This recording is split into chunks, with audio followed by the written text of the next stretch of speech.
So I was really lucky to be able to give a draft of this presentation to the women's gathering that happened before the conference. So most of the women here have seen it already, and I was really lucky to be able to benefit from their experiences and their feedback after I showed it to them first. So my name's Rachel, and I was a teenage liberal. A little more about me for people who don't already know me very well.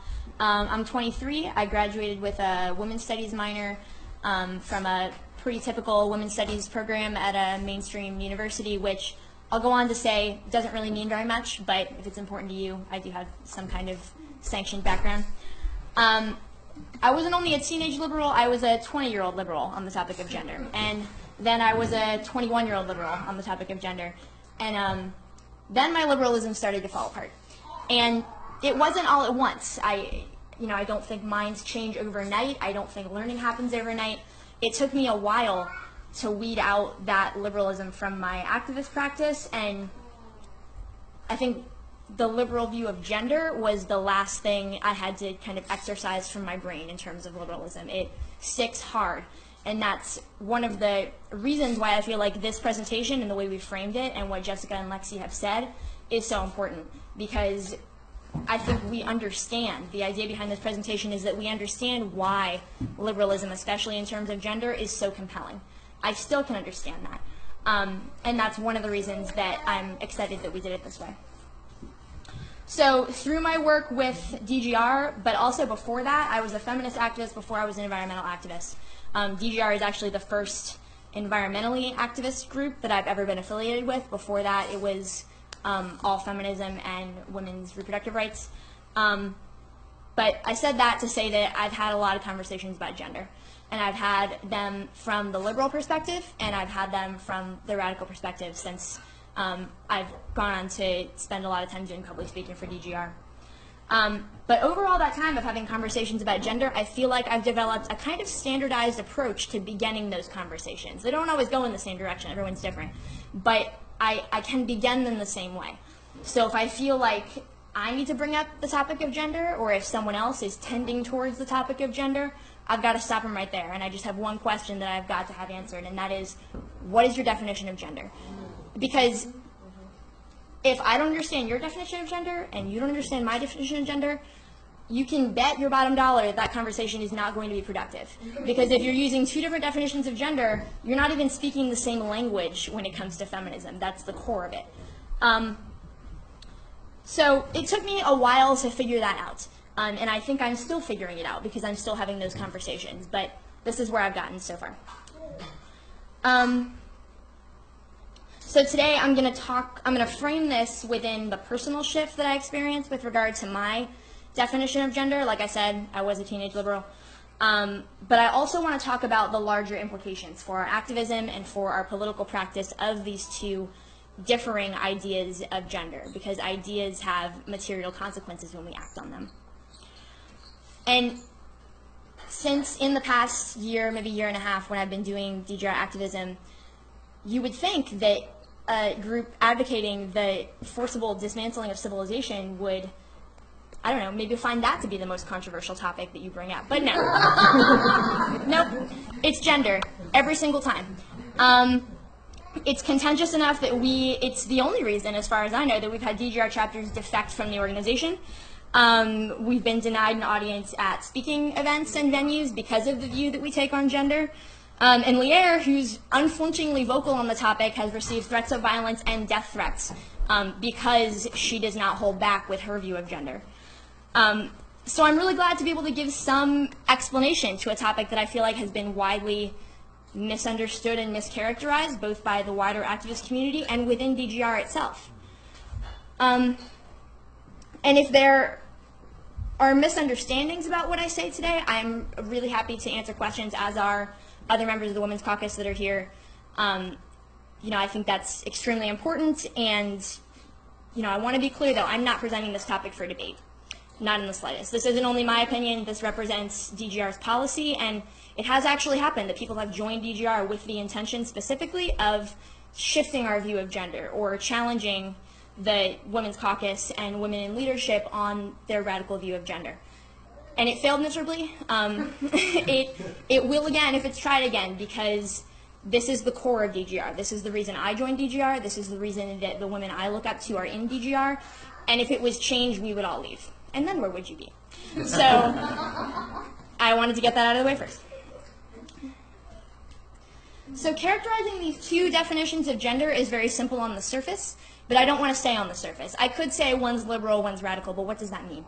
So today I want to unpack these two definitions of gender according to what those implications of liberal and radicalism actually mean in terms of the material effect that we're likely to have on women's lives.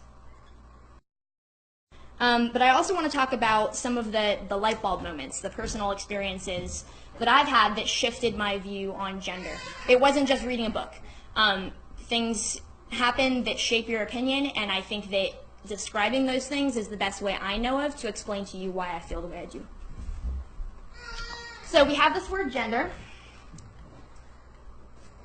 and there are two definitions of it that are out there, and I've kind of distilled these from conversations I've had. Really, there's not a lot of variation. Either someone tells me one of these or they tell me the other one of these. They don't really mix elements, and that's really interesting to me, that it's really one or the other. It's very polarizing. So in the first definition, gender, often called gender identity, is a personal, individual quality possessed by each person. Gender identity is a subjective perception by an individual of their position on a spectrum between masculine and feminine, which are both neutral attributes politically. Gender is performed outwardly through choice of markers or symbols like demeanor, body language, aesthetic choices like hair, clothing, presence or absence of makeup, pronoun. These outward markers are what govern whether an individual regards you as male or female upon meeting you or interacting with you. Each person has an innate gender identity characterized with the words masculine or feminine, or in between, which is independent of their biological sex. Each person is born with a biological sex, male, female, intersex, which is also apolitical in this definition. Sex and gender are not necessarily connected. So what is oppressive about it, according to people who adhere to this definition? Well, the fact that it's a binary system in the dominant culture, the fact that upon birth you are socialized as either masculine or feminine, generally, that's seen as the primary gender oppression in this definition of gender. So that system punishes anyone who doesn't conform to either one of those binary options. And it follows that this oppresses both women and men. It oppresses whoever is put into either one of those boxes, no matter why they're put into it or what happens to them. So how can we resist? Genderqueer, women and men reject the binary system, identify as gender outlaws, and demand recognition for a range of gender identities with masculine on one end and feminine on the other. So in this definition, it's turned from a binary to a spectrum. So the two ends of the binary just get stretched out, and we can see some more options in between. So this is the first definition. The second definition, gender is a hierarchical system which maintains the subordination of females as a class to males through force. Gender is a material system of power which uses violence and psychological coercion to exploit female labor, sex, reproduction, emotional support, etc. for the benefit of males. Gender is not natural or voluntary, since a person is not naturally subordinate and no one chooses to be subordinated. Biological sex is a physical feature of each person, and those deemed female upon birth are socialized into the culture as feminine, into femininity, which in this definition, femininity is defined as ritualized displays of submission to males. So why is this oppressive?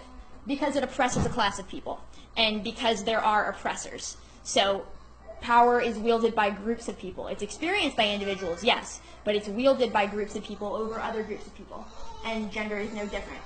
And how can we resist? Women organize to overthrow male power and thus the entire gender system.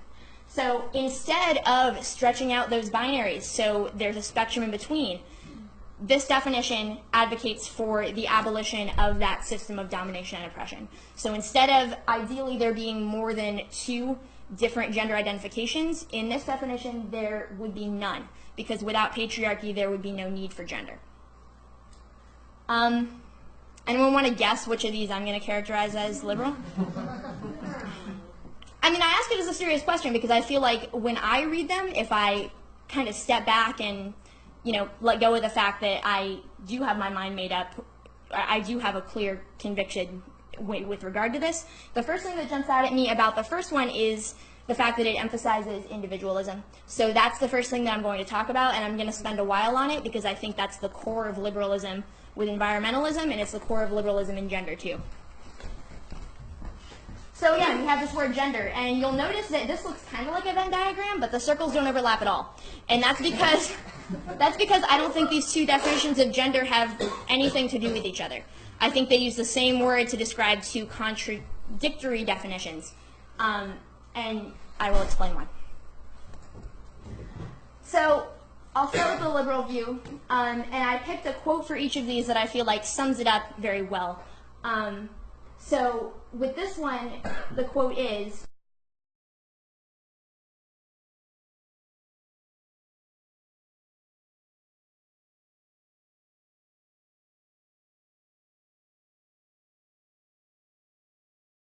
and that is Judith Butler, who I spent a lot of time reading in school. She's a very prominent queer theorist, and she's one that gets quoted a lot. I think her ideas sum up very well the liberal definition of gender, so I'm going to refer to her quite a bit. So this quote really embodies that individualism for me. So we start with individualism.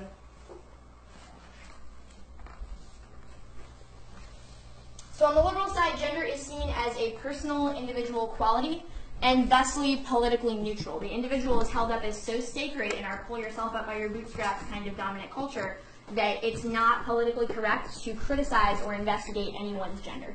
And that leads to a lot of arguments, because if you try to analyze it politically, people get offended on an individual basis. And that's not what I'm trying to do. I'm trying to draw connections between how we see gender individually and the class issues that affect material reality. So with liberal environmentalism, we see this individualism as the supposed ability of individuals to affect change just by changing themselves. I'm going to buy something different. I'm going to wear hemp clothing. I'm going to reduce my carbon footprint, and that's going to help get rid of this system or change the system that's causing environmental destruction in the first place. And the logical conclusion of that is withdrawalism. If we just move ourselves out of that system entirely, then we're not contributing to it at all. But the problem with that, as all of you in DGR know, is that just because you're supposedly not contributing to it doesn't mean you're contributing to the dismantling of it. Mm-hmm. And the same thing seems to be happening with gender, where a term that Judith Butler coined is the gender outlaw, which is a really attractive idea when you're a teenage liberal, because it puts that power supposedly in your own hands. If I just stop conforming personally to these systems or to these attributes that are connected to these systems, then the system will wither and die without me, right? Or at least I can personally escape the effects of it if I just don't enact it in my own life. So again, a gender outlaw is someone who, if it wasn't clear, abandons the gender stereotypes and the gender symbols that are traditional for their biological sex and adopts them that are assigned to the other sex. So I do want to be very clear here that I don't really care how someone dresses. I don't really care how they cut their hair or whether they wear makeup. Personally, I don't really, it doesn't really affect me. I don't really think it's political. But I do have a problem with people postulating that it is a political act of resistance in and of itself. Dressing as or appearing as the traditional gender stereotype of the opposite sex is no more effective than living in a hut in the woods somewhere and expecting civilization to go on by itself. It doesn't make any political difference on its own. But I don't mind, I don't have any criticism of people individually. So in the liberal view, like I said, gender oppression is defined as social restrictions on individual capacity to express their true gender. So it's not one class oppressing the other. It's individuals can't express themselves. They're prevented from doing that. And that's seen as the primary gender oppression. And again, when I was a liberal, this was really attractive because it left it all up to me. If I wanted to escape gender, I could do it. But it wasn't all up to me. And the idea that it is all up to me is as insulting as it is preposterous, because no one, including me, would ever choose a role that involves constant sexual harassment, the ubiquitous threat, and in my case, occasional enactment of male violence, and the certainty growing up, the conviction that you were meant for exploitation, erasure, silence, but never personhood. And I don't think any of us think that anyone would choose that. And I'm not sure why, to most of the left, that that's different when it comes to gender, but it seems to be. So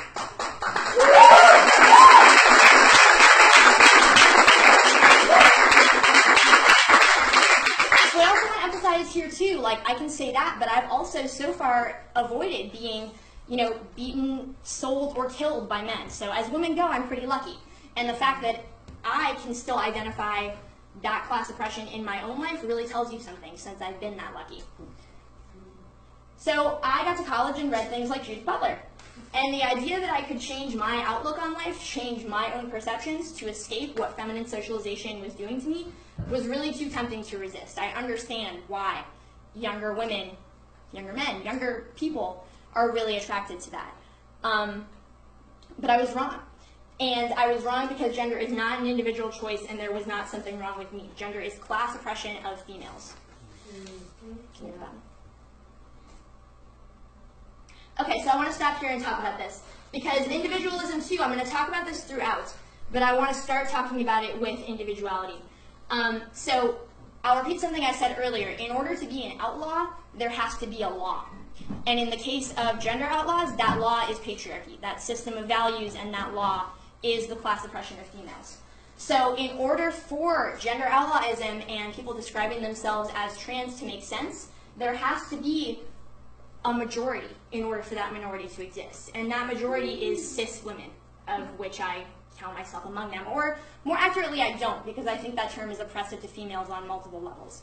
Because it describes female people that have capitulated, in this view, to enacting feminism. We're taking the easy way out, girls. We're enacting that role that we're supposed to enact. And we're privileged because of that. Because being socialized into a role of femininity that encodes subordination so deep in your identity that you don't call it that. You call it your nature. You call it your religion. You call it your culture. I don't think that's a privilege. And I find it ridiculous a lot of the time that I have to describe the fact that that's not a privilege. Okay, next one. So we'll go over gender according to radical feminists, and I'll talk about the class issues as opposed to individualism in a second. But first I have this quote, which I hope I can read. It's become popular in some activist circles to embrace notions from postmodernism. And that includes the idea that gender is somehow a binary. Gender is not a binary, it is a hierarchy. It is global in its reach, it is sadistic in its practice, and it is murderous in its completion. Just like race and just like class, gender demarcates the geopolitical boundaries of patriarchy, which is to say that it divides us in half. That half is not horizontal, it is vertical. And in case you missed up this part, men are always on top. I can envision the anti-DGR, anti-radical feminism kind of party line being, oh, of course you quote Lear Keith. Of course you would. And, I would. And part of that is because she's my friend and because I appreciate her. But it was also because she was the first person that I heard say something like this. And that is why it had such an effect on me. And this encapsulates to me the class issues that come into radical feminism. Can you hit the next one next? So group class. So for radicals, gender itself is oppression. And I'll repeat that. Without gender, or without oppression, there cannot be gender. They are one and the same when it comes to sex oppression of females. So for radical feminists, gender is the chain and patriarchy is the ball, and it's cuffed to the ankle of every female person born. That socialization is not escapable, even if you move to that hut in the woods. If you have a TV, it's there. If you know men that have been socialized into this culture, it's there. If you have a mother who is socialized as feminine, it's there. And that's what makes it a class issue. So I could not escape gender by changing myself because changing my appearance did not change the fact that I was socialized into the sex class called woman against my will. And the fear and desperation that comes from that is not something that someone would choose, and it was not my fault. But even after I realized that, it took me a few years to hold my head up when I walked. And most days I still have to put conscious effort toward it. So when people postulate that gender is individual, that my individual identity involves walking like you're about to be kicked, or holding your head down when you speak, that's offensive. And you can't put it any other way, because no one chooses that identity, no one is innately subordinate. So it's not a coincidence that 91% of those who are raped are female and 99% of the perpetrators are male. It's not a coincidence that the shoes make it hard to run away.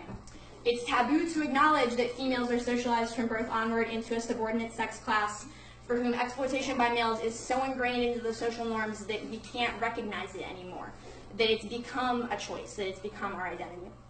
So it's taboo within mainstream liberal feminism to address the fact that males are socialized from birth onward into a privileged sex class that feeds on violation and subordination of not only women, but, as all of you can recognize, of the oceans, of the earth, of life itself. So people who are critical of DGR's feminist stance often seem unaware that Lear isn't the only radical feminist in the organization. And far from it, but because she is a woman who doesn't hedge her words, doesn't hold her tongue, and really doesn't accept liberal bullshit, she's become kind of a lightning rod for the type of flack that radical feminism tends to get. And I find that unfair, first of all. And a lot of that flack comes from actually a private email that she sent that got spread all over the internet. And when people criticize DGR based on the text of that email, they seem to expect us to be so ashamed of it or so offended by it ourselves that we won't even address it. So I'd actually like to read it out loud. Could you hit the next slide? Well, I've personally been fighting about this since 1982. I think transphobic is a ridiculous word. I have no strange fear of people who claim to be trans. I deeply disagree with them, as do most radical feminists. Try this on. I am a rich person stuck in a poor person's body. I've always enjoyed champagne rather than beer, and I always knew I belonged in first class, not economy. And it just feels right when people wait on me. My insurance company should give me $1 million to cure my economic dysphoria. Or how about this? I am really Native American. How do I know? I've always felt a special connection to animals. I started building teepees in the backyard as soon as I was old enough. I insisted on wearing moccasins to school, even though the other kids would make fun of me. And my parents punished me. And I read everything I could on Native people. I started going to powwows and sweat lodges as soon as I was old enough, and I knew that that was the real me. If you bio-Indians don't accept us trans Indians, then you are just as genocidal and oppressive as the Europeans. Gender is no different. It is a class condition created by a brutal arrangement of power.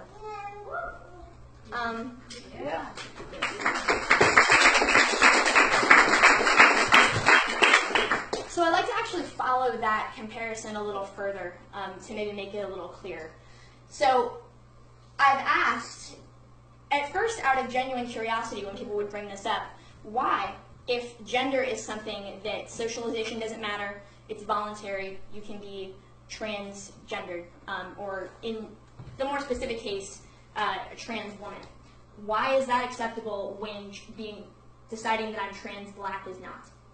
And I just want to follow it through. So what would it mean if I was trans black, if I decided that was true? Would it mean that I wore clothes that are traditionally and stereotypically believed to be those worn by African Americans? Would it mean that I identify more strongly with African culture than I do with white culture?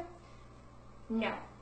And I don't think I really have to explain why, because that's offensive. I don't have the cultural background that makes that true. I have not endured the oppression and abuse that goes along with being a marginalized racial class. And so for me to claim that I more strongly identify with that is actually just reinforcing those stereotypes. And I honestly don't really see what's different about gender. If we accept that gender is a class condition, not an individual condition, that analogy makes sense. So yeah, people told me about these before I actually read them, and once I actually read them, I was kind of underwhelmed because I didn't really see what was so not straightforward about calling gender a class position. This was after I kind of left the liberalism a little bit. So next we can talk about idealism. So on the liberal side, gender is idealist. And this is a quote from Jennifer Baumgartner, who I used to idolize. I went and saw her speak. She's a very nice woman. She does a lot of really good work. But she says that consciousness is everything. Even now, acknowledging inequality begs one to do something about it, and that is a daunting, albeit righteous, responsibility. So the idea that consciousness is everything, just like with environmentalism, leads to an activist practice that's focused on changing people's minds, as though oppression were a mistake that could be corrected if we could just explain to men that they should really just stop exploiting us. It begs us to do something about it because we're the ones affected by it. But the realization that they're benefiting from the oppression of others leads the oppressor class to dig in their heels, not to do something about it. So even liberal feminists, I like to use the example of rape culture to kind of get away from idealism, because rape is not an idea. Again, there's a reason why 91% of rape victims are female and 99% of the perpetrators are male. So if she's lucky, the survivor of rape will be one of the 2% that their case actually goes to trial. And 97% of rapists never see a day in jail. And these are not ideas, they are reality. But when we're talking about rape culture and idealism, we have to talk about slut walk. Can you go to the next slide? I give you one guess who this intrepid young feminist is. Do the curls give me away? So I'm not sorry that I participated in this. I actually organized the one at my school because I think that, just like me, the women that participate in this genuinely want to end rape culture, because what woman wouldn't? The fallacy, and the one that I fell into, I was 21 in this picture, was that changing people's ideas about rape culture would actually change rape culture. It says end rape culture in marker. So the fallacy here is not wanting to end rape culture. The fallacy is that marching around with end rape culture on my back was actually going to end rape culture. So again, it's based on the idea that we can change people's ideas about what gender means. If we just redefine the term slut, then it won't be an oppressive term to women anymore. But what we forget is that the lines of oppression are not demarcated by the oppressed. They are chosen by the oppressor, and they can only be changed through force, not through catch a chance, which is a shame because I'm really good at catch a chance. So for radicals, gender is maintained through force. Gender is a material system of power which uses violence and psychological coercion to exploit female labor, sex, reproduction, emotional support for the benefit of men. So rape culture, right along with female poverty, lack of education, the traffic in our bodies, it's maintained through material structures, not through people's ideas.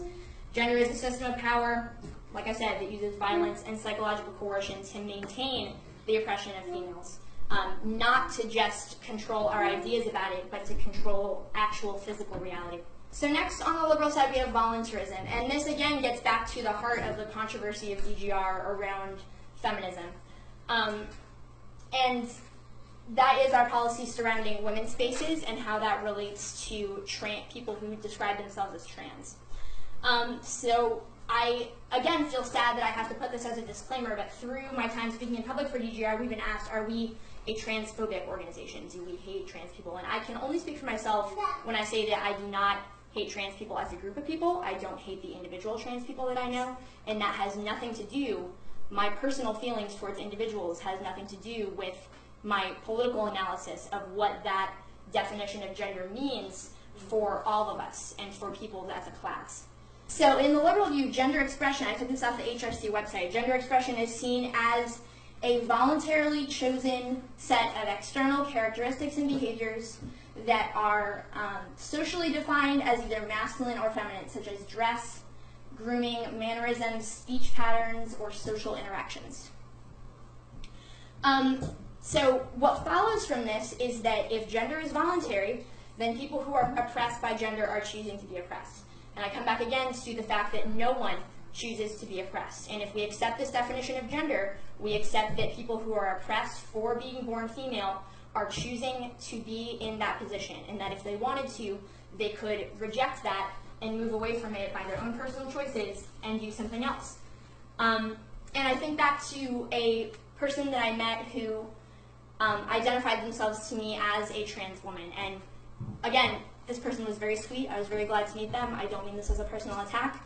But something that they said really stuck with me as a demonstration. And they said, I don't have the male privilege that I was raised with anymore. And I had to think about that for a while, to think about what I thought about that and whether that was true. And I realized that it wasn't. because being raised with male privilege is the privilege.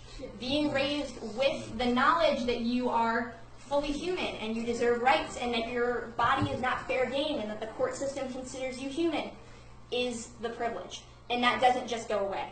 So an alternative name for this presentation is I'm not afraid of your penis, but I'm terrified of your socialization. Because I think that people think, when I say things like this, that I consider males innately terrifying, that just you'll never get out of it. I've seen men get out of that system of behavior. But getting out of being socialized into masculinity, which is based on violation and domination, does not make you female. It makes you a revolutionary, because that is what is actually going to change the culture, are people acting outside.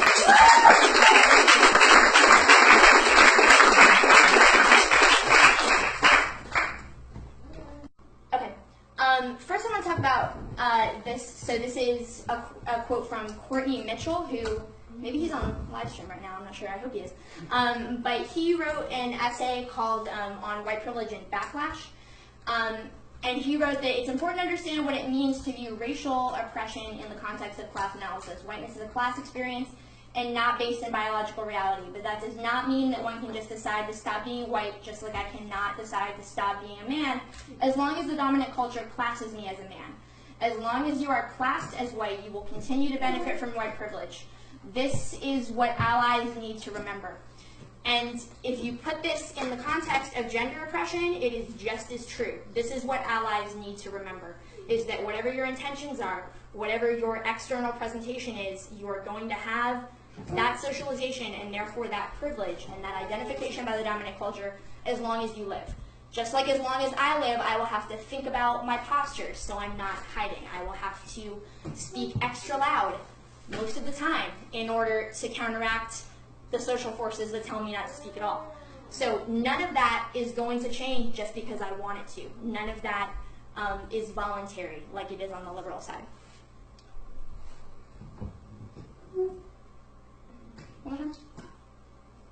Okay, so now I want to talk about a kind of conflict that I've seen within liberal feminism. So I don't think oppression is natural or voluntary. But on the liberal side, oppression is both natural and voluntary. And this is because gender is seen as both natural, something innate that we're born with, and something that we choose from the wardrobe of gender every day, like clothes. And it's hard to argue from a radical perspective because liberals kind of have the market cornered on the naturalism and voluntarism. They can argue it from both sides and switch in the blink of an eye. And I am having a really hard time figuring out how to point it out that this is a basic conflict of logic. If something is innate, it cannot be voluntary. My brown hair is innate, therefore it's not voluntary. And the same goes for gender. It can't be both, and in my view, it's neither. So next is constructivism. So instead of being natural, in the radical view, gender is constructed. It is artificial. It is imposed on humans who would enact humanity if given the choice. But instead, this constructed identity of subordination and domination is impressed upon us. So this quote is from Andrea Dworkin. Woman is not born, she is made. In the making, her humanity is destroyed. She becomes a symbol of this, symbol of that, mother of the earth, slut of the universe, but she never becomes herself because she is forbidden to do so. So for females, this is the reality of the construction of gender, is that it's not escapable. Just because it's constructed doesn't mean that it can be deconstructed at will. It doesn't mean that it can be deconstructed individually. In order to deconstruct it, it will take organization, which is something that has not happened on a mass scale yet, and that's why patriarchy still exists. So the thing that brought this home to me was my relationship with a student I used to have. So we went over basic sex ed, we went over self-esteem, media literacy. A lot of the time we just talked about these things, talked about our experiences of gender and of being a teenager in this culture. And I met a girl, and she had been subject to incest, trafficking, rape, more horrific incidences than I could comprehend. She may have been the most horrifically abused that I had ever met in that context. And part of the time that I knew her, she already had short hair, she cut it a little shorter, she asked me to use the pronoun he, which I also did. So I didn't really think very deeply about that at the time. At the time, if you had asked me why did she do that, I would have said, well, it's her innate gender identity. She was born wanting to do that. Now that she's away from her parents and in this institution, she feels like she can without repercussion, and this is a good thing because she can enact what is actually her. But I don't believe that anymore.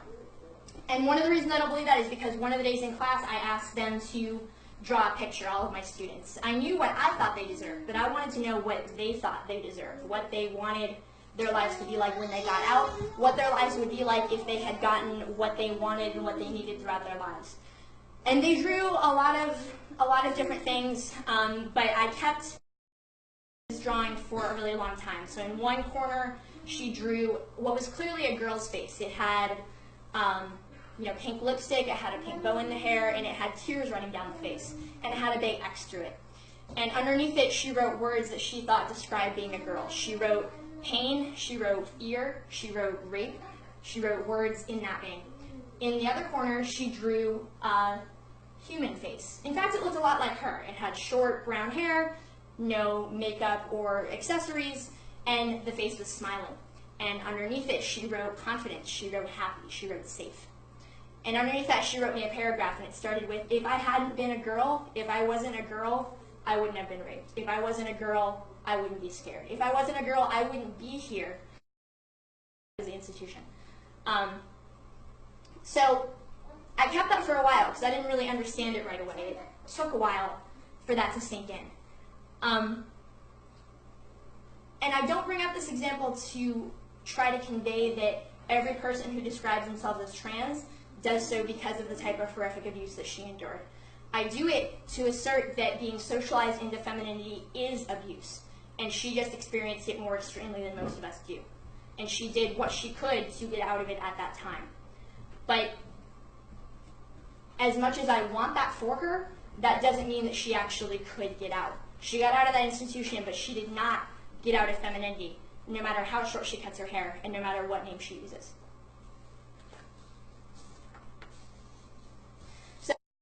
That gender is anything but natural. She was not born with a feminine brain or a masculine brain, but she was born with a female body. And in this culture, that means she's considered less human than members of the sex class men. And it's no wonder to me that she wanted to escape that oppression of female socialization by rejecting her femaleness. But just like Courtney said, just as men cannot erase their masculine privilege, women cannot choose to erase the oppression of being socialized into femininity. Which brings me to the final distinction between the liberal and radical conceptions of gender that I'm going to talk about today, which is the difference between reformism and revolution. So this is a long quote. I'm not going to read all of it because it's not necessary. So that's one of the things that the word queer can refer to, the open mesh of possibilities, gaps, overlaps, dissonances, and resonances, lapses and excesses of meaning when the constituent elements of anyone's gender, of anyone's sexuality, aren't made and can't be made to signify monolithically. So this is a quote from Eve Sedgwick, who's another really prominent queer theorist. She goes on to say that people can identify as radical fairies, pushy femmes, trans women, lesbians who sleep with men, lesbian-identified men. She goes on like that for a while. It's a long paragraph. But the point that I'm trying to get to by reading all of that academic language is that all of those identities are still based on domination and subordination. And just because we're putting extra categories in between the two does not mean that we're getting rid of the system based on the animosity between the two.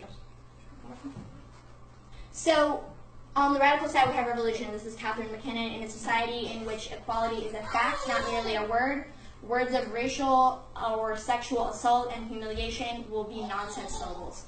And in the radical feminist view, this will be what happens to the words man and woman, along with the sex class system based on subordination and domination that those words signify. And that's it.